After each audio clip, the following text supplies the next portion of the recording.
Section 1. You will hear a man phoning to complain about a flight. First, you have some time to look at questions 1 to 3.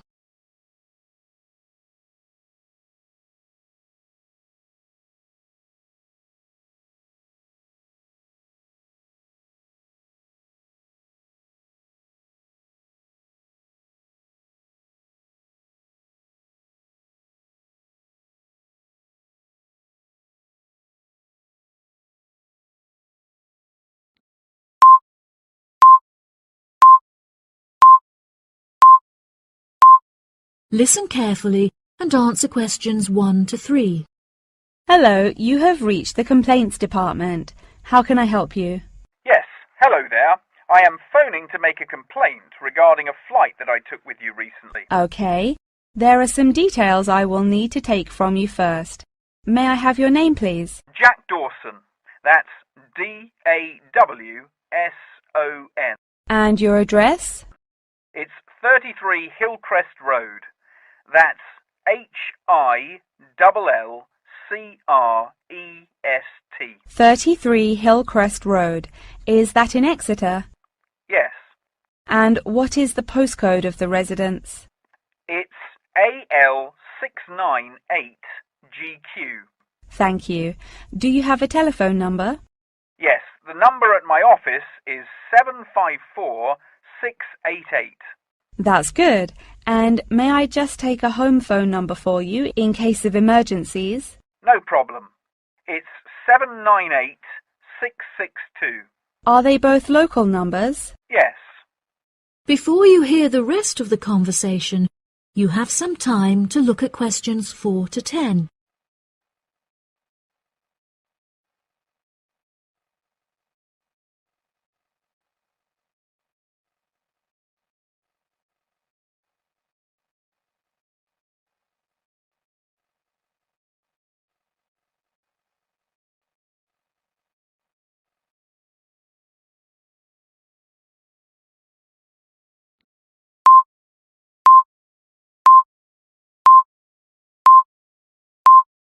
Now listen and answer questions 4 to 10.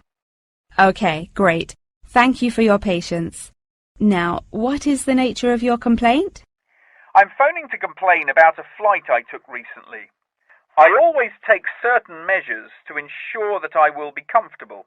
For example, I always pay the additional cost for extra legroom, and I always arrive punctually for the flight to make sure that I'm seated beneath an air conditioner. Unfortunately, I was disappointed to find that the air conditioning on the plane was broken, so I spent the entire flight in discomfort as it was too hot and the air was stuffy. I see. I do apologize for this fault with the air conditioning. Now, while I have you on the phone, would you mind answering a short questionnaire regarding your recent flight? Sure. Okay, let's get started. What did you think of the food that was served to you during the flight? I thought that it was inexpensive and quite delicious. However, I was still very hungry afterwards, as it was a very small portion and more of a snack. Providing a snack for lunch is not reasonable. Okay, I have noted that down. What was your opinion of the quality of service that you received from our staff on board? The staff was very helpful, but each time I pressed the button to request service, it took a long time for a staff member to arrive. I found this frustrating, as there just weren't enough staff on board the flight to be able to serve all the customers. Okay, that's great. Thank you very much for answering those questions. Are there any other parts of your travel experience that you would like to comment on? Yep. The process of moving through security was very quick and helped to make my travel experience stress-free. Okay. Do you have any extra comments on the services you received during the flight? Yes, I thought that the seats were very uncomfortable and looked very old. They were also in need of repair, as the reclined feature on my chair was broken, so I could not go to sleep for the whole flight. Luckily, the entertainment facilities were very good, so I was able to distract myself by watching movies. Thank you so much for taking the time to answer all of my questions. we would like to offer you some gifts as a goodwill gesture, with a 20% discount on the cost of your hotel stay. We also appreciate that international calls to your home country can be expensive, and we are sure that you would like to keep your family updated on your travels. So please accept a phone card which has a credit of £20. Oh, that's really great. Thank you so much for the gifts. No problem. We look forward to having you travel with us again soon. Have a fantastic vacation. Thanks. Bye. That is the end of section 1. You now have half a minute to check your answers.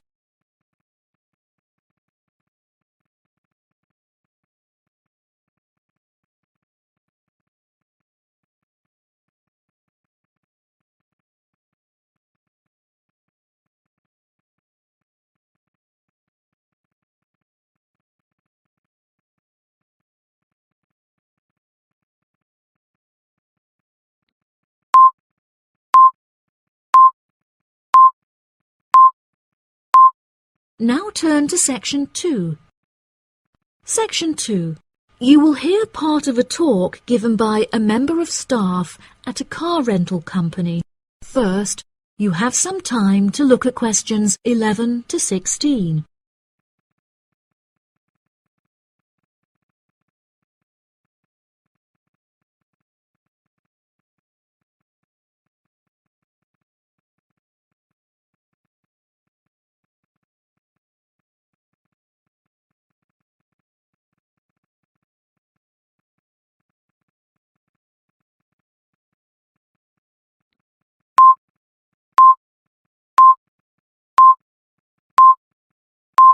Now listen carefully and answer questions 11 to 16.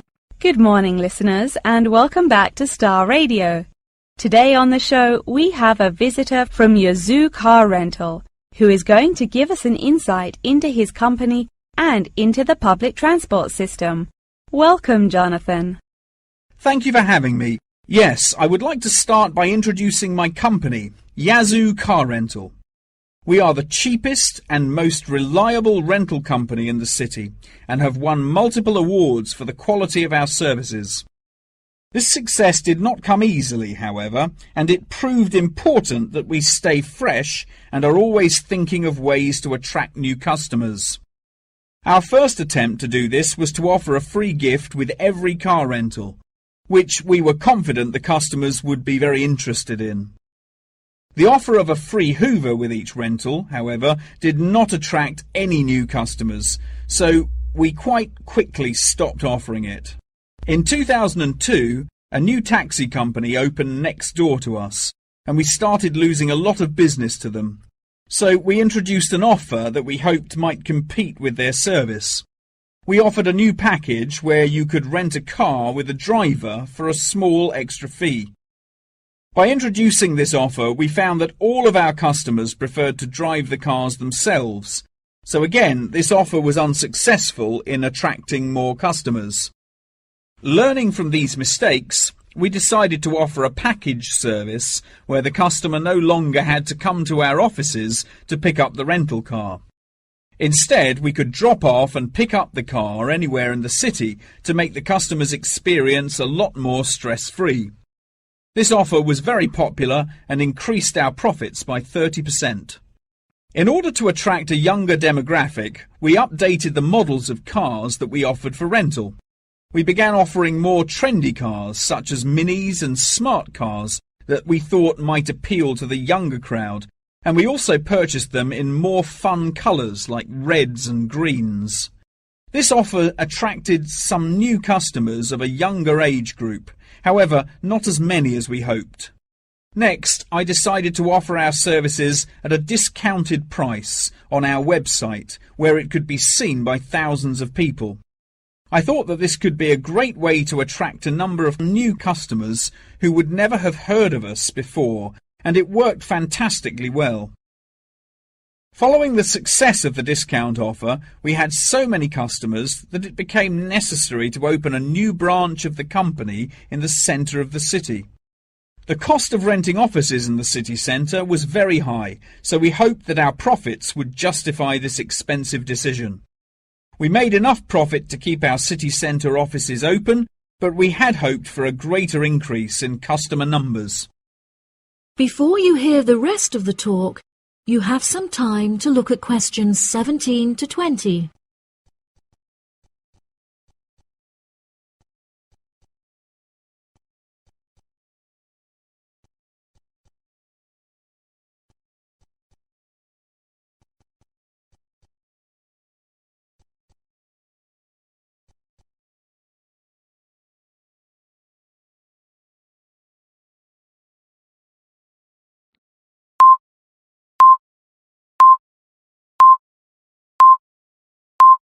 Now listen and answer questions 17 to 20. Now for the second part of my talk, which is on the topic of public transport. There are many benefits to public transport. For example, the recent introduction of bus lanes has meant that buses are now unaffected by traffic jams and are able to stay on schedule. Unfortunately, as fewer and fewer people are taking the bus nowadays, the service has become quite inefficient.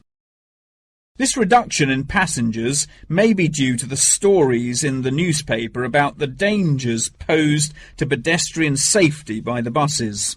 However, this is largely untrue, as buses are responsible for far less pedestrian-related accidents than cars.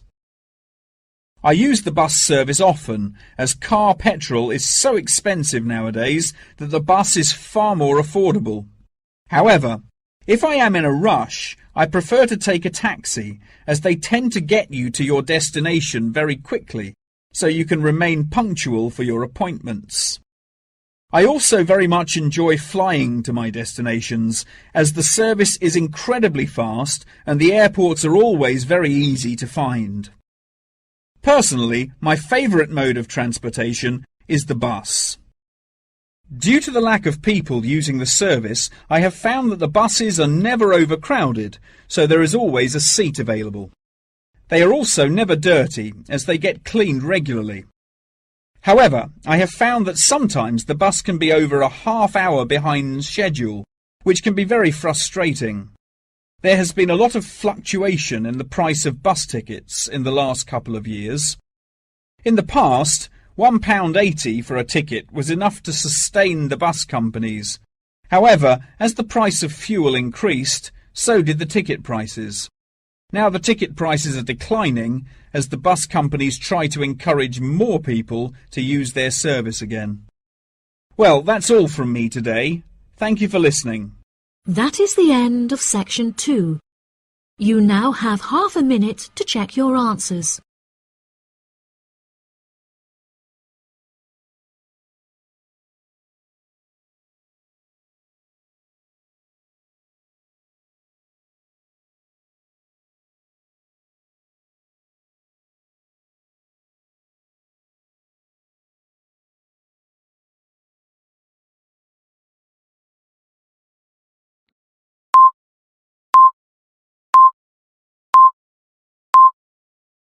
Now turn to section 3. Section 3.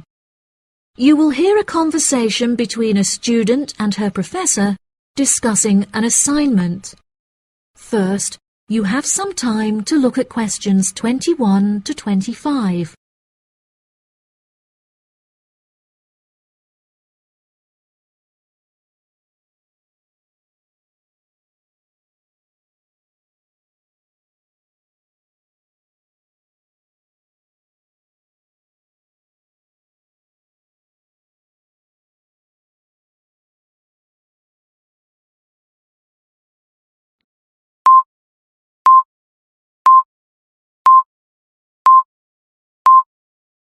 Now listen carefully and answer questions 21 to 25. Excuse me, Dr. Thompson. May I speak to you for a minute? Of course. Please come in. I'm Alexandra Jones. I'm studying business here at the university, and for my assignment I have to carry out a survey of people who own their own organizations. I heard that you are the founder of your own company, and I was wondering if I could ask you some questions about it. Yes, of course. Please fire away.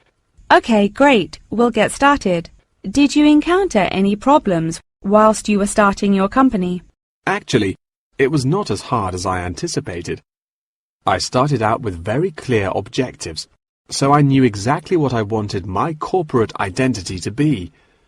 It was very difficult to find the correct premises, as the property market in London is so competitive, but eventually I found the perfect site. The hardest part was structuring the business, as I had no formal template, so I had to create it myself. Yes, that is very impressive. Was it difficult dealing with staff?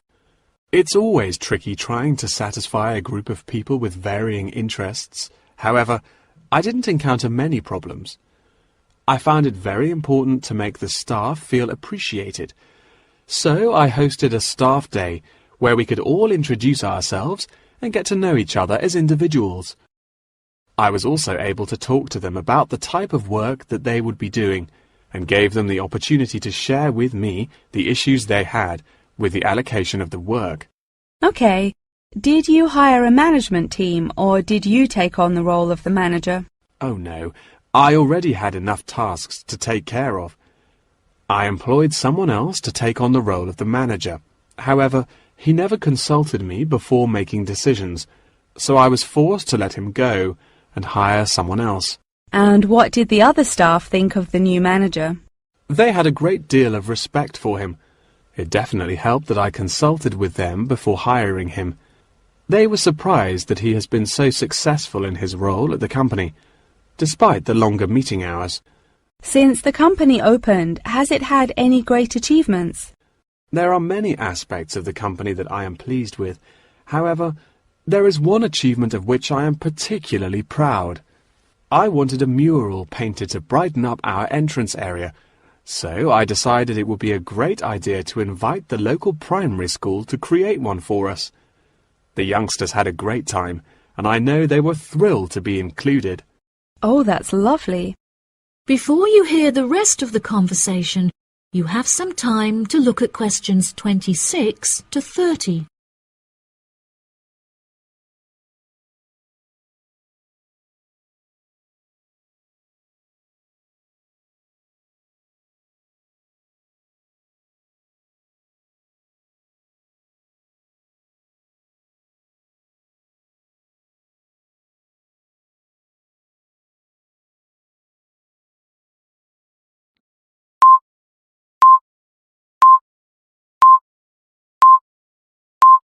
Now listen and answer questions 26 to 30. Have you encountered any major problems since you opened the company? Yes, we are always encountering issues with employment because it is very hard to find people who are qualified for the roles that we are offering. But unfortunately, there is no solution to this. One of our administrators also recently left to go on maternity leave, which put us in a tricky situation. However, we have managed to find a temporary replacement for her. It's also now approaching the period when we must carry out our financial training, so I need to find a venue with enough space to hold everyone. It will be interesting trying to organize that event. Oh gosh, I can imagine. I find it hard enough to organize myself. Organization is a difficult thing to master, but it is also essential for success. Whilst I was learning how to stay organized, I realized that the role of motivation is essential. Okay, that's great. I also suggest that you visit the library, as there is a section on culture that will have some very valuable material on how to develop your organization skills. Okay, I'll head to the library when we're finished. I think you will find it very useful. They also have a collection of documentaries on the subject of personal organization, and I suggest that you look up the literature on management of change. I personally found these sources incredibly useful. Articles are also a valuable resource, and we have a whole collection of them in our university library. I advise that you look at Section 2, where you will find articles on the nature of volunteering. That's great. Thank you so much for your help. No problem. That is the end of Section 3. You now have half a minute to check your answers.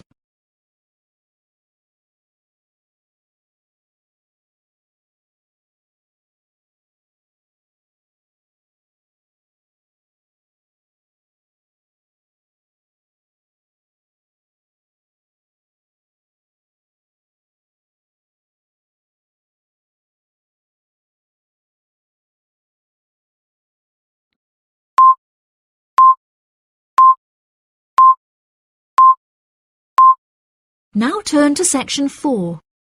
Section 4. You will hear a talk on the research of architecture.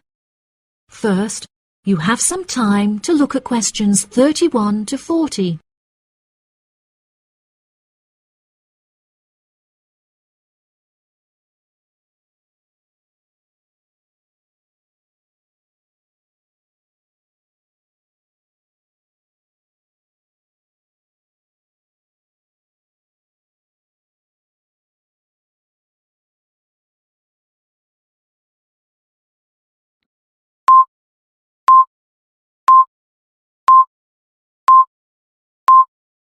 Now listen carefully and answer questions 31 to 40. Welcome, class, to your very first lecture in this series on architecture, conducted by myself, Dr. Torben Dahl.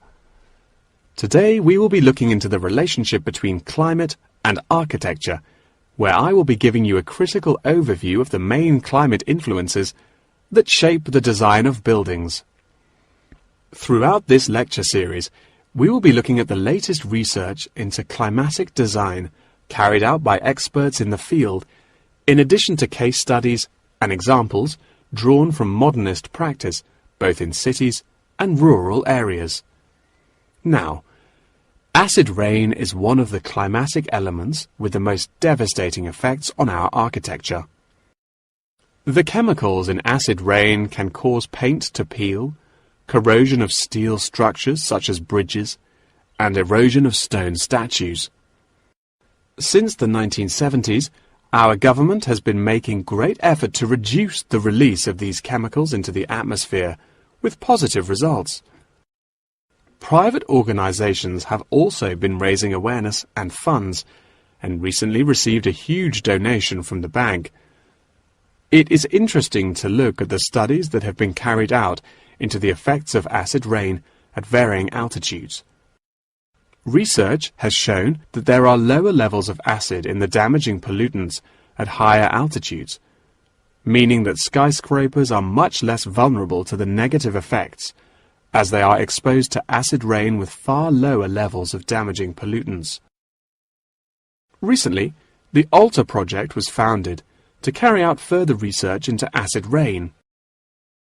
This project is directed towards studying the effects of acid rain on old, traditional buildings of stone construction that are vulnerable to damage caused by acid rain.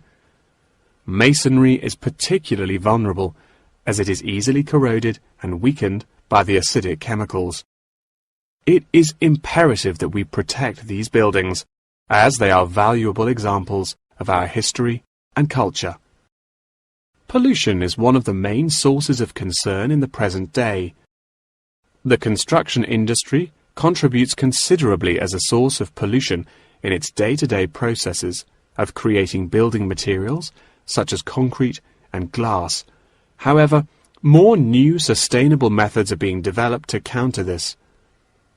A recent case study for this is Sky Tower, whose windows have been made from recycled glass to prevent pollution from the glass-making process. Water is the most problematic element to be considered in construction. It is imperative that construction elements, such as the insulation, are fitted into the building in dry weather to prevent it from getting wet. This makes winter an undesirable season for construction, as the heavy rainfall can have adverse effects on the building. Another climate type that has an enormous effect on buildings is humidity. Constructions made of steel and stone are largely unaffected by humidity. However, it can have a serious effect on wooden constructions if the timber has not been correctly treated. Moisture from the air can condense in the grain of the wood, which then swells and shrinks in proportion to the magnitude of change in its moisture content. This variation in size can have disastrous consequences. In areas of the world that are prone to earthquakes, certain design and environmental conditions are preferable for protecting buildings in the event of a tremor. Engineers have come up with numerous building procedures to help minimize shaking in buildings. For example, Tall buildings have height restrictions and counterweights, and multi-story buildings have reinforced floors and walls. Ground conditions are a cause for worry in many constructions, as often the soil is of the wrong density to protect the foundations. Luckily, technology has now been developed that can help to minimize damage by earthquakes.